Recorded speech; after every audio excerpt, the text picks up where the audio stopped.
Futurs Médias nan nga jàngatee. dama ne du bett. du bett c'est-à-dire la leen ko xamoon yéen. ma ne alors vraiment doucement les gars je parle depuis 15 minutes. il faut ñu xam sa réaction yaa ngi bokk ci front patriotique bi nan ngeen jàngatee. dama ne en français une phrase en wolof ngeen bàyyi ma ne na ñi je dis en français que un tribunal politique vient de condamner un adversaire politique du régime en place. Ce n'est pas une surprise pour moi. Si c'était 10 ans, c'est pas une surprise. Si c'était 30 ans, c'est pas une surprise. Voilà, c'est tout. Mamadou Diop Decroix sànq wax nga ko ci français nan nga jàngatee li nga xam ne moom moo daanu léegi. waaw su mbetteel adversaire politique la ñu tëj jeex na. d'accord allo Ngoné waaw Ngoné. Fatou maa ngi lay dégg. Fatou Dieng mel ni moom kon ci niveau moom moo am jafe-jafe pour dégguñu Mamadou Diop Decroix doon yëkkati noonu ay kàddoom li mu wax nag nee na tribunal politique moom moo condamné noonu adversaire politique Karim Wade ñu daan ko juróom-benn ati kaso yoo xamante ni war na ko tëdd naka noonu téeméer ak fanweer ak juróom-ñetti milliards yoo xamante ni kon dana ko fay ci wàllu ndàmpaay seen xol kon jeex foofu ambiance bi wax na ko mu mel ni kon foofu tribunal dëj moo fa am ñi xalangu jooyoo yi ci wàllu woowu kon ñuy xoolaat yeneen réaction suñu reporter yi nekk sur le terrain duñu toppal Mamadou loolu lépp moom ak kon ambiance yi Mamadou. L'information donc est tombée tout à l'heure. Karim Wade condamné à 6 ans de prison ferme assorti d'une amende de 138 milliards de francs CFA. Avec une telle peine, naturellement, il est privé de ses droits civils et politiques. Nous avons en ligne Hadi Attala qui surveille la réaction de Maître Abdoulaye Wade. Hadi Attala. Hadi Attala? Non, on a perdu Hadi Attala peut-être dans ce brouhaha total. Il a dû un peu se perdre dans cette foule qui est en train de quitter la salle d'audience de la Cour de répression de l'enrichissement illicite. Commentaire à chaud de Momar Diong, directeur de publication de Vision Mag. C'est une décision qui n'est pas surprenante, ce qui rappelle peut-être les propos d'un certain Pagano qui disait que c'est un non-lieu qui serait surprenant. Maître Thiam, c'est vrai, en tant que juriste, vous ne voulez pas commenter à chaud cette décision de la Cour de répression de l'enrichissement illicite, mais quand même au sortir de ce long procès, quel sentiment vous avez en tant que praticien du droit au sortir de ce procès? Que l'état de droit s'est renforcé, qu'il s'est un peu affaibli, c'est quoi? J'avoue que je risque de vous décevoir, de ne pas pouvoir donner une réponse complète, puisque je suis du côté de la technique juridique et à partir du moment où j'ai pas la décision pour voir forcément la motivation du juge, il m'est très difficile d'intervenir en temps. Mais par contre, j'aurais bien aimé vous dire, il y a juste une chose, c'est qu'au moins le principe de la justice a été respecté. C'est-à-dire, on veut qu'il y ait une justice. Ils ont été saisis pour qu'il y ait une décision de justice par rapport à des faits. Alors, la justice a réagi. Je parle juste de la réaction de la justice. Très bien. Fatidien, on retourne à la CREI. Fatidien. Mamadou, alors je suis avec Amadou Kane Diallo qui est un membre militant du Parti démocratique sénégalais qui est en train de faire sa déclaration. Je vous laisse avec lui. baaxul ci réew mi baaxul ci moom man yàlla tax may wax man jàmm laa bëgg ma bëgg ñu dem dans le sens du dialogue mais lii du yoon président Macky ci boppam bu fi ñëwoon dina ruus dina wax lii du yoon merci beaucoup. Mamadou. Oui. mu ngoog Amadou Kane Diallo bu Parti démocratique sénégalais la ñu déggoon moom muy wax mi ngi woote ci apaisement waaye tamit mi ngi yuuxu ba tey xataraayoog yuuxu yi mi ngi wéy mi ngi mel ne tuleeg màlle Mamadou xale jigéen ñi moom dañu mel ne ku tombé en hystérique mi ngi fàttali kat li nga xamante ne fii moom mooy épreuve bu jinne Maymuna bi nga xale yi daan daanu ci école yi instant yi nii xale jigéen yi kenn mënatu leen tey góor ñi waxi nopp am na ñoo xam ne sax ne ni ñuy commencé di dànkaaku naan fii ak 24 heures heures ñoom dinañ génne Karim Wade prison li ñuy def kay xanaa ngeen garde ñu en repérage ñu continuer di recueillir réaction yi rawatina kàngamu parti démocratique sénégalais laata ñuy rallier Kër Maître Abdoulaye Wade. Oui. Momar, on entend souvent ces propos revenir. Nous voulons la paix, mais c'est pas normal. À quoi peut-on s'attendre après un tel verdict aujourd'hui? Je crois que toutes les mesures ont été prises par les autorités compétentes pour qu'à l'issue du verdict, quelle que soit la déception des militants du Parti démocratique sénégalais et de leurs sympathisants, qu'il ne puisse rien avoir en termes de déstabilisation du pays, de brûler le pays. C'est des mots d'ailleurs que je trouve assez gros par rapport à la situation et assez disproportionné. Je crois que les juristes l'ont dit. Il a dit tout à l'heure dans l'élément que les jeunes promettent de libérer Karim Wade dans 24 heures. Je crois que ce n'est pas la peine d'entrer dans une situation comme celle-là parce que, c'est impossible, ils n'y parviendront pas. Et puis, Macky Sall est dans son rôle de protection des personnes et des biens. Toutes les dispositions seront prises pour qu'il n'y ait pas de problème à ce niveau. Par contre, dès lors qu'il y a des voies de recours qui s'offrent à Karim Wade et à ses co-accusés, je trouve que c'est tout à fait normal qu'on essaie de voir vers ce domaine-là. C'est vrai qu'à chaud, les partisans de Karim, ses sympathisants peuvent être très déçus. Mais une fois ce moment géré, je crois que le calme va revenir et puis les gens seront moins passionnés et moins colériques pour pouvoir verser dans des... 6 ans. Comment trouvez-vous cette peine? Lourde? Normale? Comment? Le sentiment premier qui vous habite? C'est 1 an de moins que les 7 ans qui avaient été demandés par le procureur dans son réquisitoire. C'est 1 an de moins. 6 ans, je trouve quand même la peine lourde, mais comme ils pouvaient s'y attendre. Maintenant, il y a 2 choses quand même, moi, qui m'intéressent dans cette affaire. La première, c'est que la traque des biens mal acquis aille jusqu'au bout. Le seul fait d'armes de la CRI ne devrait pas être d'avoir jugé Karim Wade et ses causes accusées et de l'avoir condamné. Vous êtes d'accord? Oui, vous terminez. Oui. Premièrement, tout à fait. Il y a une liste pour ce qu'on a fait de 25 dignitaires de l'ancien régime qui ont été ciblés par l'ancien procureur qui a été limogé parce que, semblerait-il, pour insubordination par rapport à la tutelle. Il faudrait que ça se poursuive pour qu'on n'ait pas l'impression que le seul fait d'armes de la CRI a été de juger Karim Wade et de le condamner. Premièrement. Deuxièmement, je l'ai dit tantôt, quand on dit traque des biens supposés mal acquis, moi ce qui m'importe, c'est moins la peine qu'on peut infliger aux auteurs que l'argent du pays qu'on a été récupéré pour remettre dans le pays. Et ça, je pense que c'est fondamental. Il y a d'ailleurs un processus qui a été commencé avec, à l'époque, Premier ministre Aminata Touré, brandissant un chèque de 2 milliards qui aurait été présenté par M. Abbas Jaber. Il faut que le processus se poursuive.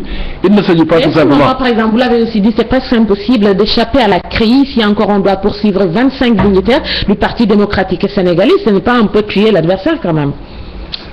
Mais ça, il fallait s'y attendre. Il fallait s'attendre à ce que le Parti démocratique sénégalais, parce que c'est eux quand même qui étaient là, qui géraient. C'est tout à fait normal que quand il y a des poursuites qui ont été entamées contre l'ancienne gestion, que ce soit eux en priorité qui passent. Et c'est pour cette raison, tout à l'heure, je dis que je ne suis même pas d'accord de la division du travail qui a été instaurée par le président Macky Sall, disant que la CRI c'est pour eux, l'OFNAC c'est pour nous. Je crois que toutes les juridictions doivent fonctionner et autant ceux qui étaient là sous Abdoulaye Wade que ceux qui sont actuellement peuvent être l'objet de poursuite de la CRI, pourquoi pas. Maître Thiam, nenga légui d'accord nga ak Momar Thiam que li ñuy woowee traque des biens mal acquis warul yem fii dañ ko war a continuer, reste à savoir ci yan anam. waaye question bu ma lay poser en tant que juriste mooy que ni est-ce que tey jii Karim Wade am na possibilité attaquer décision bi en ce moment lan mooy effet bi, parce que léegi nii nag la tontu question boobu gën a am solo. beneen mbir mi ñu ngi wax ne que président de la République am na pouvoir de grâce ndax ci dossier yu mel nii mën na ko utiliser.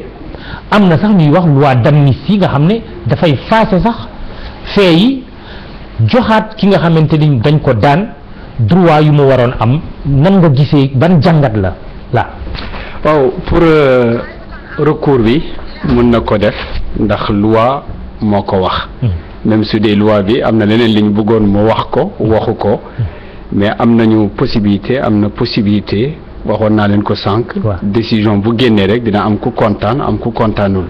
ki nga xam ne kontaanul am na possibilité yóbbu ko ci cour suprême def recours pourvoi bi.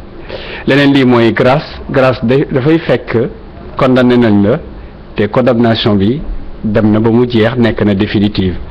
fu mu ne nii bu defee recours li doon wax sànq professeur madame Sow Sidibé dafay suspendre décision bi ñu war a exécuter donc jeexul. mais est-ce que xeetu daan yu mel nii ci juridiction yi. loolu balaa muy tontu ce qui puisque urgence la dinañ on a le temps de revenir ci débat bi parce que Ibrahima Kane yaa ngi foofu gis ne maître Wade mi ngi ba léegi ci salle d'audience bi. Mamadou Ibrahima Kane maa ngi ci buntu kër maître Abdoulaye Wade yegg si na léegi nii fii ci fan résidence dugg na ci biir moom ak Samuel Sarr dañu yegg si nag cortège bi daanaka ay militants yu bëri ci woon. Ibrahima Kane, oui, on vous perçoit très mal. Vous êtes devant le domicile de maître Abdoulaye Wade, plutôt à Fann Résidence. Tout à fait, je suis devant le domicile. Oui, mais le son est saturé, Ibrahima. Là, on vous entend très mal. Est-ce que vous pouvez éloigner un peu le combiné? Oui, allez-y, Ibrahima, on va faire une dernière tentative, là. On le reprend dans de meilleures conditions. ngoone nga jéggal ma am problème mu mel ni kon ni mu ko waxee maître Abdoulaye Wade léegi agsi na nee na léegi foofu ca buntu këram maître yaa ngi doon wax lu jëm ci wàllu grâce ak yooyu xëy na am na yenn xeetu jëf yi boo ko jëfee doo mën a bénéficier wu ci grâce bi est-ce que ci cas bi loolu mën na nekk bu ko njiitu réew mi bu ko soobee mu gracier ko moom Karim Wade. waaw mën na nekk.